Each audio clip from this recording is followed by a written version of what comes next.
kabar? Assalamualaikum warahmatullahi wabarakatuh. Kembali berjumpa dengan saya, Hersbuna Arif dari Forum News Network. Seperti sudah bisa diduga, fokus perhatian publik pada debat calon wakil presiden yang berlangsung tadi malam bukan pada substansinya. Namun fokus publik itu lebih pada atraksi, bahkan juga sensasi.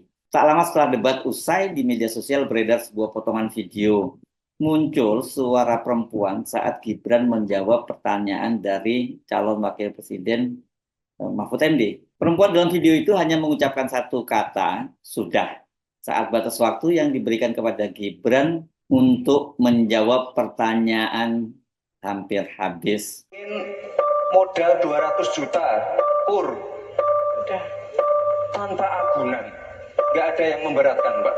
Terima kasih. Tanpa agunan. Nggak ada yang memberatkan, Mbak. Terima kasih. Saya penasaran, benarkah muncul suara itu, dan kalau toh muncul, siapa yang mengucapkannya dan apa konteksnya? Saya mencoba menyimak kembali berbagai video, termasuk dalam potongan video nobar yang kami tayangkan di Hersbuna Point, dan bahkan kemudian saya juga mencoba mencari di sumber aslinya, yakni dari channel YouTube KPU, Komisi Pemilihan Umum Republik Indonesia.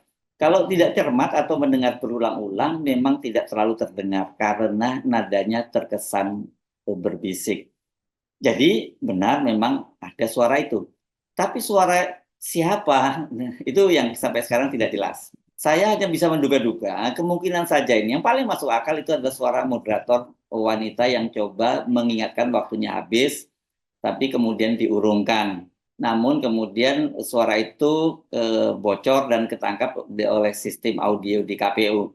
Tapi itu cuma dugaan saya saja. Namun di media sosial munculnya suara yang bagi saya sampai sekarang masih misteri itu dikaitkan dengan dugaan bahwa suara itu berasal dari earphone atau alat bantu dengar yang digunakan oleh Gibran Rakabuming agar dia selalu dapat di briefing untuk menyampaikan sesuatu, di feeding ya, biasanya kita menggunakan istilahnya bukan di briefing, kalau briefing itu sebelum acara, tapi dibisikin atau di feeding gitu, di feed untuk menyampaikan sesuatu, mengajukan pertanyaan atau bahkan menjawab pertanyaan. Teknologi dan teknik semacam itu biasa kalau digunakan dalam produksi siaran di stasiun televisi. Seorang produser itu mengarahkan presenter itu dengan menggunakan earphone atau sering juga disebut earpiece gitu ya. Biasanya dalam hal ini kalau berlangsung dialog-dialog itu dan kemudian produser melihat kejar pertanyaan berikutnya seperti apa. Nah itu biasanya dibisikkan melalui earphone atau earpiece. Dugaan itu menjadi semakin liar karena mantan Menteri Pemuda dan Olahraga yang dikenal juga sebagai pakar telematika, Roy Surya itu membuat cuitan yang mempertanyakan hal itu. Ini dia melengkapinya dengan panah-panah merah yang menunjukkan apa yang menjadi kecurigaan. Begini dia menyebutnya, kemarin sudah saya duga untuk menghindari cheating, sebaiknya next KPU adil. Kenapa ini nomor 2 sampai gunakan 3 mic sekaligus? Ada nomor 1 itu clip on, ini seperti terlihat ini ya, kemudian handheld, maksudnya handheld itu yang dipegang tangannya oleh Gibran itu, kemudian headset yang di telinga dia. Nah, terus kemudian apa gunanya juga ada earphone? Ini pertanyaan Roy Suryo. Siapa yang feeding ke telinganya? Mengapa dua calon lain itu berbeda? Ini ambiar, kata dia. Cuitan Roy Suryo ini menambah kehebohan dan sekaligus dugaan bahwa Gibran itu menggunakan earphone karena orang mungkin kemarin banyak yang terkejut kok di luar dugaan itu Gibran itu bisa bicara cukup panjang, tidak seperti biasanya, ini pendek-pendek saja gitu ya. Benarkah alat yang digunakan oleh Gibran ini berbeda dengan Caimin dan juga Pak Mahfud? Coba kita lihat ya foto-fotonya ini apa saja yang digunakan oleh Pak Mahfud dan Caimin. Apakah berbeda dengan yang digunakan oleh Gibran? Kalau kita lihat sekilas tadi kan Caimin ini juga menggunakan clip-on, handheld, dan juga headset. Tapi soal earphone yang bisa digunakan untuk feeding tidak kelihatan. Dugaan menggunakan earphone dan begitu juga dengan Mahfud MD. Dugaan menggunakan earphone dan alat bantu ini juga pernah terjadi pada debat Pilpres tahun 2019. Pada saat itu Pak Jokowi selain menggunakan earphone tapi juga memakai alat semacam pulpen yang sering dia pencet-pencet ketika berbicara. Ada yang menduga pulpen itu digunakan atau alat semacam pulpen itu digunakan untuk menghidupkan dan mematikan. Ini ada tombol on off-nya untuk earphone yang dia gunakan. dugaan semacam ini muncul karena publik itu kan kalau dalam kasus Gibran itu ya sudah underestimate terhadap Gibran, dan pada waktu itu Pak Jokowi juga begitu. Nggak terlalu salah juga karena selama ini Gibran ya tampilannya ketika berbicara di depan publik dan media memang tidak meyakinkan. Dalam debat tadi malam harus diakui Gibran sukses bicara dalam durasi yang cukup panjang, dan tak jarang dia terlibat dalam perdebatan bahkan menyerang Caimin maupun Pak Mahfud MD.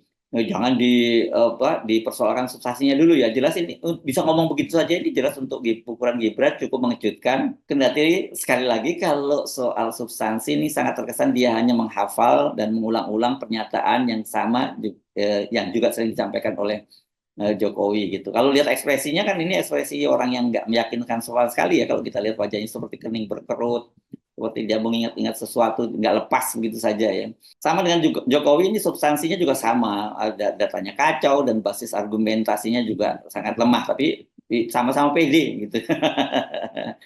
Bedanya hanya orang yang menyampaikan beda, tapi secara keseluruhan sangat mirip. Saya menyatakan nih kalau kemarin kita memejamkan mata gitu nggak lihat siapa yang tampil, kita menduga oh Pak Jokowi ikut debat capres lagi ya. Jadi Gibran ini memang apa ya, Jokowi dengan sedikit perbedaan di sana sini gitu. Yang lainnya itu semua sangat mirip, termasuk ketika dia mencoba menjebak Pak Mahfud MD dan Caimin dengan pernyataan sulit dan juga pernyataan yang dengan menggunakan singkatan khas banget dari Jokowi. Kenapa saya sebutkan khas ini ya? Nanti kita jelaskan. Kepada Pak Mahfud MD, dia bertanya soal carbon capture storage. Ini sebenarnya sudah diingatkan oleh presenter bahwa tema ekonominya itu, temanya debat tadi malam itu adalah ekonomi kerakyatan, digital, investasi, pajak, pengelolaan APBD dan APBN, infrastruktur dan perkotaan. Tapi Pak Mahfud MD juga jawabnya itu ngalor ngidul. Padahal kan seharusnya cukup dijawab tidak sesuai dengan tema, selesai sebenarnya. Kami kembali mengingatkan kepada para calon wakil presiden untuk melakukan tanya jawab sesuai dengan tema debat, yakni ekonomi kerakyatan dan digital, keuangan, investasi, pajak, pengelolaan APBN dan APBD, perdagangan, infrastruktur, dan perkotaan. Baik, terima kasih. Ini karena Prof. Mahfud adalah ahli hukum, saya ingin bertanya bagaimana regulasi untuk carbon capture and storage. Cukup? Cukup Bapak? Baik. Silakan Bapak Mahfud untuk menjawab. Waktu Anda untuk menjawab adalah 2 menit. Kita akan mulai ketika Bapak mulai berbicara. Silakan. Baik, Mas Gibran yang terhormat, regulasi itu kalau orang ahli regulasi itu tidak harus spesifik satu persatu itu, kecuali proyek pembuatan regulasi itu sudah ada, ya. Proyek pembuatan regulasi sudah ada. Kita harus buat ini baru dibuat regulasinya bagaimana? Bagaimana cara regulasinya? 1, membuat naskah akademik dulu. Naskah akademiknya apa? Naskah akademik itu kalau mengikuti pola yang sederhana aja, pakai aja kasus RUKTIPI namanya. Kalau di dalam ilmu perundang-undangan itu, misalnya regulasi yang sudah ada bagaimana, kalau belum ada bagaimana. Kemudian opportunity-nya bagaimana. Kemudian kapasitas lembaganya bagaimana. Kemudian komunikasi publiknya bagaimana. Kemudian ideologisnya bagaimana. Itulah yang disebut RUKTIPI dan prosedur tentu saja. Nah itu yang akan kita buat. Kalau saya ditanya bagaimana mengatur soal regulasi undang-undang tentang karbon dan sebagainya, bukan hanya karbon dan itu. Jadi itu yang akan kita lakukan. Tetapi sebenarnya ya, yang terpenting itu bagi saya apapun yang akan kita bangun itu kan harus ada sistem pengawasan keuangan. Barangkali Mas Gibran sudah tahu atau belum tahu juga karena ini baru. Pada tanggal 9 Desember kemarin itu sudah ada sebuah sistem SIPD namanya. Sistem Informasi Pemerintahan Daerah yang itu mengaitkan dengan APBN dan sebagainya. Sehingga ada pengawasan terhadap uang itu mulai dari perencanaan, pelaksanaan sampai evaluasi dan sebagainya. Nah itu saya kira pedoman utamanya. Selesai. Cukup. Baik. Harap tenang. Masih belum Kita selesai. lanjutkan. Ini masih belum selesai nih. Kami berikan kesempatan kembali kepada Pak Gibran untuk menanggapi. Baik, terima kasih Pak. Kalau masalah SIPD ya tentu saya tahu Pak. Saya kan wali kota Pak. Saya pasti pakai SIPD untuk perencanaan anggaran kami Pak. Tapi kembali lagi ke pertanyaan saya Pak. Pak Prof. Mahfud menjawab 2 menit. Tapi pertanyaan saya belum dijawab sama sekali Pak. Apa regulasinya Pak untuk carbon capture and storage? Simple sekali Pak pertanyaan saya Pak. Mohon dijawab Pak. Dijawab sesuai pertanyaan yang saya tanyakan Pak. Nggak perlu ngambang kemana-mana Pak. Terima kasih. Baik, cukup ya Pak ya. Kita lanjutkan, silakan Pak Mahfud. Jadi begini Mas Gibran, di dalam ilmu hukum, misalnya saya tanya kepada Anda sekarang ya, bagaimana cara membuat aturan tentang antariksa nasional? Anda pasti tidak tahu. Jawab sekarang coba kalau pasti tidak tahu. Karena Harap tenang. karena hukum itu perlu masalahnya dulu apa yang mau dibuat. Itulah kemudian dibuat naskah akademik menurut peraturan yang sekarang ada. Di dalam Perpres itu disebutkan buat naskah akademik. Nah, akademik itu nanti dinilai bersama lalu dibahas gitu rame-rame. Nah, naskah akademik itulah yang akan menentukan bagaimana prosedur, kemudian bagaimana sebenarnya materi-materi yang diperlukan untuk itu. Apakah ini sudah ada yang ngatur cuma namanya berbeda atau tidak. Nah itu semua kalau Anda tanya gimana sih cara membuat peraturan, ya gampang, sesederhana itu aja kalau Anda ditanyakan hal baru. Jadi buat naskah akademik kita diskusikan. Nah itu sebuah prosedur karena Anda bicara membuat hukum. Selesai. Baik. Tenang. Harap tenang. Nah, ketika giliran dengan Caimin, dia mencoba menjebak dengan mengajukan pertanyaan singkatan. Dia mengatakan pada waktu itu SGIE. Itu saya sendiri kemarin itu sempat mendengarnya apa SGIE itu, saya pikir tadinya SBIT karena dikaitkan dengan masalah keagamaan, saya dukanya tadi begitu. Ternyata Gibran tuh menyebutnya SGIE, maksudnya SGIE ya. Ini singkatan dari State of the Global Islamic Economy. Jadi ini adalah sebuah sebuah laporan tahunan mengenai ekonomi halal dunia yang disusun dan dipublikasikan oleh Dinar Standar. Baik, terima kasih. Karena Gus Muhaimin ini adalah ketua umum dari Partai PKB, saya yakin sekali Gus Muhaimin paham sekali untuk masalah ini. Bagaimana langkah Gus Muhaimin untuk menaikkan peringkat Indonesia di SGIE? Terima kasih. SGIE. Cukup Bapak? Bapak Gibran cukup? Cukup. Baik, silakan. Bapak Muhaimin untuk menjawab, waktu Anda menjawab 2 menit, kami persilakan. Terus terang SGIE saya nggak paham. SGIE itu apa? Tenang. Stop. Ada lagi pertanyaan atau ini waktu Anda untuk memberikan jawaban, waktunya 2 menit. Oke. Kalau Anda menggunakan untuk bertanya, waktu akan habis. Tidak apa-apa? Tidak apa-apa karena Oke. saya tidak pernah mendengar istilah SGIE itu. Siap. Waktu Kami persilakan. di stop, kita alihkan ke Pak Gibran. Waktu Anda 1 menit. 1 menit. Baik, Gus, kita kan sedang fokus mengembangkan ekonomi syariah, keuangan syariah. Otomatis kita harus ngerti juga masalah SGIE. SGIE itu adalah State of Global Islamic Economy. Misalnya sekarang yang sudah masuk peringkat 10 besar adalah makanan halal kita, skincare halal kita, fashion kita. Nah, itu yang saya maksud, Gus.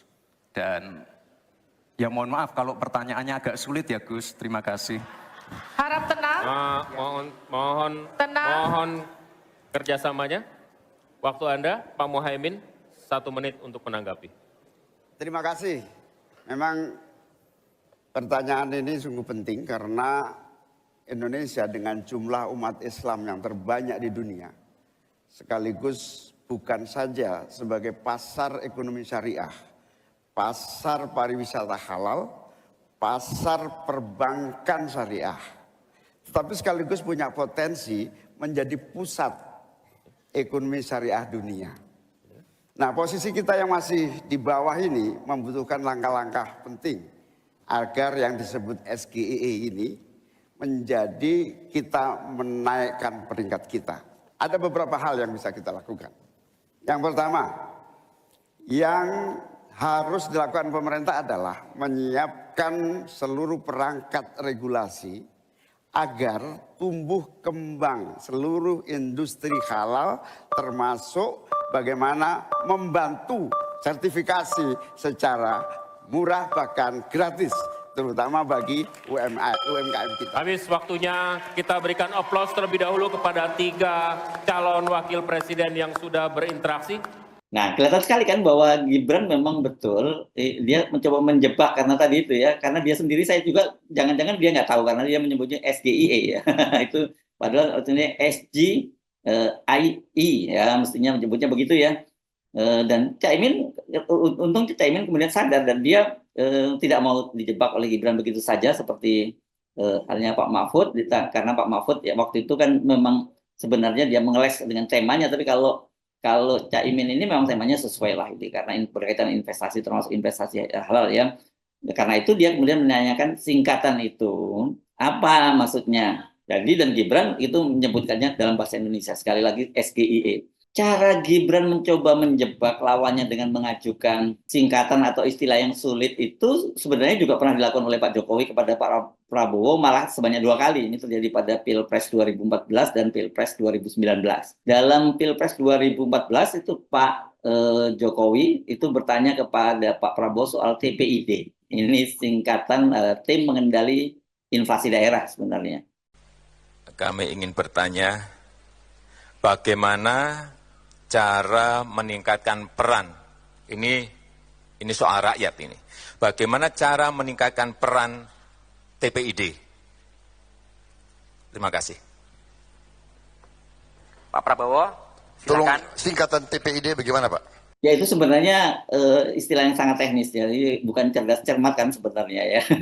Dalam Pilpres 2019 itu Pak Jokowi juga kembali bertanya tentang soal unicorn. Wow, keren banget itu kan beberapa tahun yang lalu ini kan istilah ini mah ya di Indonesia belum terlalu paham. Jadi apa yang dilakukan oleh Gibran ini kalau orang Jawa menyebutnya plek ketiplek seperti bapaknya, mengucapkan slogan dan jargon yang kemudian tidak terbukti, Indonesia emas, anak muda emas, hilirisasi, kemudian termasuk ada hilirisasi digital segala macam. Dan kemudian menggunakan cara debat yaitu bukan mendiskusikan sebuah substansi dan kemudian adu argumentasi tentang gagasan itu, tapi dia coba menjebak lawan, mencoba ingin mempermalukan lawan. Jadi kalau modelnya calon wakil presiden seperti itu, kita mau berharap apa ya? Apalagi kan kita sekali lagi mesti diingat-ingat bahwa Gibran ini kemungkinan kalau pasangan Prabowo Gibran terpilih menjadi presiden dan wakil presiden, maka besar kemungkinan Gibran yang akan menjadi presiden karena secara konstitusi kan memang mengatur bahwa jika presiden berhalangan tetap, mangkat atau mengundurkan diri, maka yang menjadi gantinya adalah wakil presiden. Sementara kita tahu kesehatan Pak Prabowo jujur saja sekarang ini sudah tidak lagi terlalu prima. Sudah sepuh lah, sampun sepuh Pak Prabowo itu. Ampun deh. Saya Sumunah Arif dari Forum News Network. Sampai jumpa lagi. Wassalamualaikum warahmatullahi wabarakatuh.